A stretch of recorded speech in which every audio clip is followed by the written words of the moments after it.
B부재 보여드렸고, 자, B부재까지 그렸어요, 지금. 그럼 이제 그 다음에 그릴 거는 양쪽에 C1, C2가 있죠. C부재 표현을 할 건데, 이쪽에 보니까 이제 C1이네요, 이게. 자, 지금 이제 길이가 길죠. 왜냐면은 여기서부터 이렇게 400이 올라와야 되는 내 자리가 여기쯤이기 때문에 지금 길 수밖에 없어요.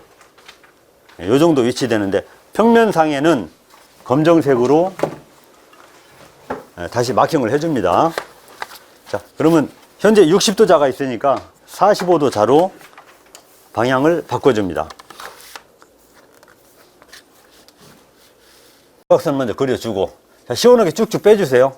짧지 않게. 그리고 그 다음에 이 자는 현재 내가 고정을 누르고 있죠.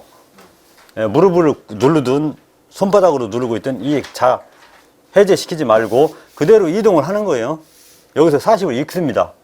자, 40 읽었죠. 40 읽어주고 바로 놓고 또 그려줍니다. 요렇게. 이렇게 그리시고 살짝 움직여도 되죠, 이제. H치수가 40이라는 거예요. 반대쪽도 마찬가지입니다. 이쪽도. 여기도 마찬가지. 이제 C1에서 부재를 풀어야 되기 때문에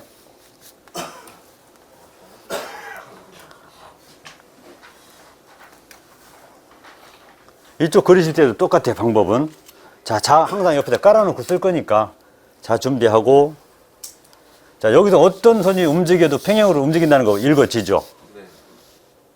먼저 외곽선 먼저 그립니다. 그려주고 또 다시 40 읽어주고,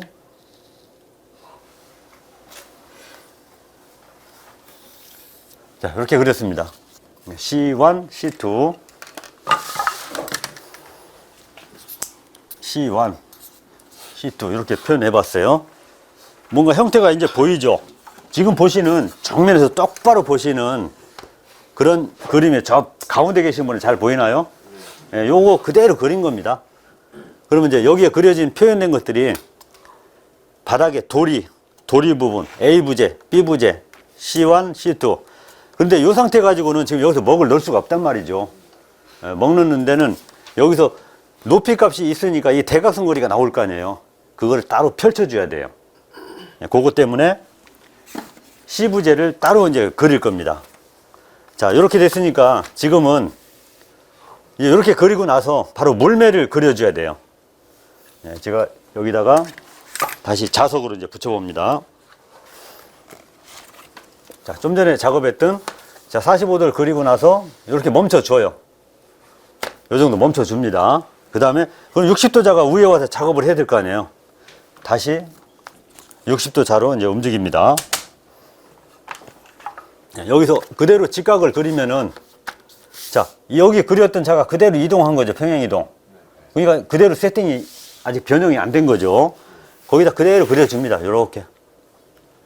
저는 이제 높이 값을 빨간색을 그려줘요. 진하게 알아보기 좋게. 자, 이렇게 그려주고, 여기 그려진 선은 어떤 의미냐면은 이런 표현으로 보시면 돼요. 자, 여기 C부재가 위치가 어디냐면은 이렇게 있었던 겁니다. 이렇게 있었는데, 그러면은 여기서부터의 여기 관계는 수직이란 얘기예요. 그냥 그대로 그냥 펼쳐놓은 겁니다. 이렇게 400 높이만큼. 예, 삼각함수 비례에 의해서도 이 거리는 사실 얼마인지 지금 알 필요 없죠. 근데 주어진 거는 여기서부터 여기까지가 400이라고 주어져 있었죠. 예, 그래서 400을 여기다 마킹할 거예요. 400 치수만큼. 자, 여기다가 400을 마킹 해주는데, 자, B부재 그릴 때는 작품의 중심에서 400이 같은 거죠. 요걸 기준선으로 잡아주면 돼요. 요 선에서 400이 가면 됩니다. 그러니까 여기 동그라미 쳐놓은 요 자리에 400을 지금 맞췄어요. 400 맞춰주고, 자, 이렇게 해서 400을 마킹하고, H 400이라고 노트 해도 관계 없습니다. 자, 여기서부터 여기까지가 이제 실제적으로 펼쳐지는 요걸 실장선이라고 그래요. 실장선. 이렇게 그릴 겁니다. 요 자리를. 처음에 바닥에서 평면상에 볼 때는 40 두께가 눕혔을 때는 60이 되는 거죠. 펼치는 거는 제가 청색으로 그릴게요. 자, 평면은 좀 여기서 데이터를 다 찾아야 되기 때문에 평면은 선명하게 검정으로 그리고 높이 값은 저는 이제 빨간색이나 좀 다른 색으로 표현합니다. 그리고 옆에 실장선은 제가 청색으로 해볼게요. 네, 이렇게 되어 있습니다. 바깥 실장선이고 나머지 이제 60을 그려야 되겠죠. 자, 이럴 때는 또 직접 마킹을 합니다. 60이라고 이렇게 해주고, 또 자 쓰다가 뭐 모지래고 그러면은 여기다 연장을 시켜요. 자 깔아놓고 해도 됩니다. 이렇게 해도 아무 관계 없어요. 내가 원하는 대로. 자, 60을 그렸고, 그리고 또 확인할 게 하나가 또 있어요. 요 거리 400이라고 그랬죠. 400이고 여기는 이 거리는 1대 2대 루트 5, 200에 대한 루트 5 값이죠. 하여튼 뭐 그 계산까지 할 필요도 없어요. 그런데 확인할 게 뭐가 있냐면 이 거리가 600이 나와주면 정확해요. 아까 요거 그리면서도 400, 400 하니까 400에 대한 루트 2 값, 길이는 재인 건 없죠. 근데 각도는 저희가 확인했습니다. 45도라는 건 일단 검증이 돼야 되잖아요. 그랬듯이 요 거리도 600이 나와주면 이상이 없는 거예요. 그럼 내 그림이 현치도 그리면서 이상 없이 확실하게 그렸다고 보면 돼. 자, 한번 확인해 봅니다. 자, 어때요? 지금 여기 가까이 보시면 600 나오죠? 네. 그럼 이상 없습니다. 네, 600이 확인됐고, 그런데 이제 요 부재를 그리면서 물매를 그려줘야 돼요. 네, 여기서 물매를 만들어 줘야 돼요. 그러니까 어떻게 그리냐면은 물매, 자, 여기서 물매가 발생이 돼요. 여기서 수직으로 가는 겁니다. 좀 편의상을 위해서 이렇게 설명만 제가 해드릴게요. 자, 요 선에 수직으로 요리 보내주는 거예요. 요렇게. 요렇게 와 있으면은 화살표 이렇게 해도 됩니다. 요 선 자체가 이제 물매선이 되는 거예요. 요 깎아진 거 이렇게 보이죠? 여긴 60인데 여기 얼마인가 기울기로 좀 깎아져 있어요. 요 값이 이제 물매가 여기서 발생이 된 겁니다. 그러면 요거하고 평행으로 또 그려줘야 되겠죠. 요 선에 따라서 그대로 평행으로 그려줘야 되겠죠. 왜냐면 지금 저는 여기다 이제 자를 고정을 시켜놨고 아직 해제가 안 된 상태예요. 자, 선 2개까지 다 그렸습니다. 물매도 요거 그릴 때 물매를 같이 표현해 줘야 돼요. 이렇게 다 그릴 필요는 없습니다. 여기까지만 그려도 돼요. 요건 실장선.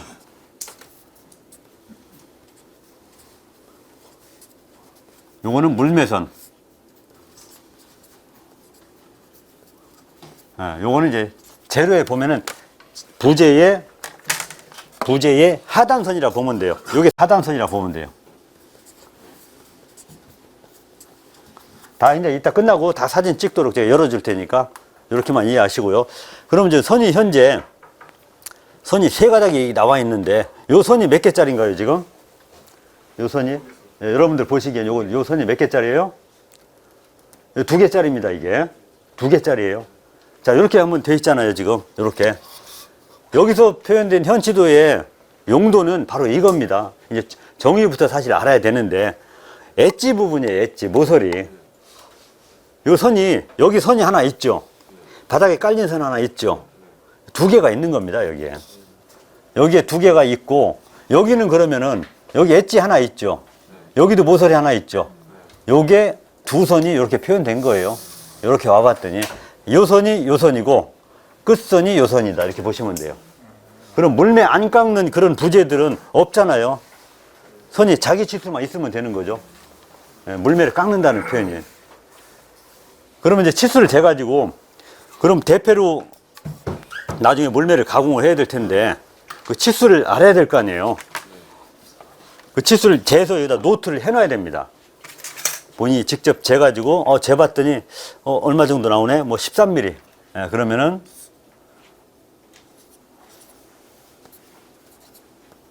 이렇게 마킹을 딱 해놔요. 그냥 깨알처럼 막 작게 쓰지 마세요. 시원시원하게 큼지막하게 써주세요. 물매값이 13mm. 제가 단면을 여기다 한번 그려볼까요? 단면을 그려보면 이런 형태가 되는 거예요. 자, 60이니까 이제 40 그리면 되는 거죠. 40. 이렇게 돼 있고, 이런 형태가 되는 겁니다. 좀 이해 가시나요? 물매 깎아서 요거 섹션으로 단면 싹둑 자르면 이런 단면이 하나 나온다는 거예요. 40 곱하기 60인데 여기서 13mm를 깎아냈다. 그렇게 보시면 돼요. 현재 이 결과물이 이겁니다. 13mm 깎아낸 결과물. 자, C1을 풀어가지고 서로 대칭이니까 요거 하나에다 먹을 넣어가지고 양쪽 두 개 안 그려도 되겠죠. 복사하면 되니까. 밀러 복사하면 됩니다. 밀러 복사. 두 개 마주보게 서로 이제 대칭 복사 한다고 해요. 대칭 복사. 하나를 그려가지고 그대로 먹을 넣으면은 똑같은 형상의 복사된 제품들이 만들어낸다는 얘기예요. 이제 먹을 때 또 설명할 거니까 그때 이제 또 이해하시기로 하고요. 자, 그럼 이 상태 가지고 지금 이대로 먹을 넣을 수가 없어요. 이대로 먹을 넣을 수가 없습니다. 좀 여기서 이제 약간 이제 이 작품 중에 좀 신경 써야 될 부분이 바로 요 부재예요.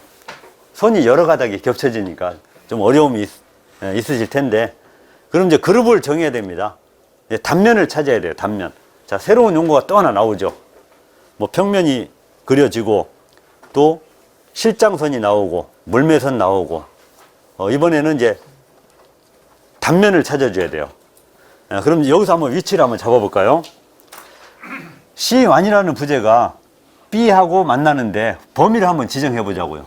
자, 요렇게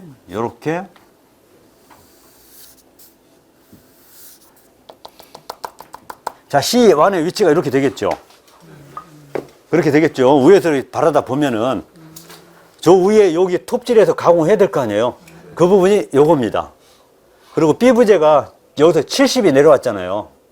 70이 내려온 선이 이 선입니다. 70 톱질 해야 되고, 그리고 또 두 개가 서로 마주치는데 B 부재가 두 개가 40이니까 여기 단차가 20 나오면 되는 거죠. 그래서 톱질이 3번 된 거예요. 하나, 둘, 3번. 단면이 3개가 나온 거예요. 저 밑에도 봤더니 A 부재에 올라타는 부분이 하나 만들어져야 되겠죠. 톱질이. 그리고 A 부재의 안턱에도 톱질이 잘라져야 되겠죠. 그 부분에서 밑에는 이제 단면이 2개가 나오는 거고, 이 부분과 또 영선 이렇게 2개가 나오는 거고, 위에는 하나, 둘, 3개가 나와요.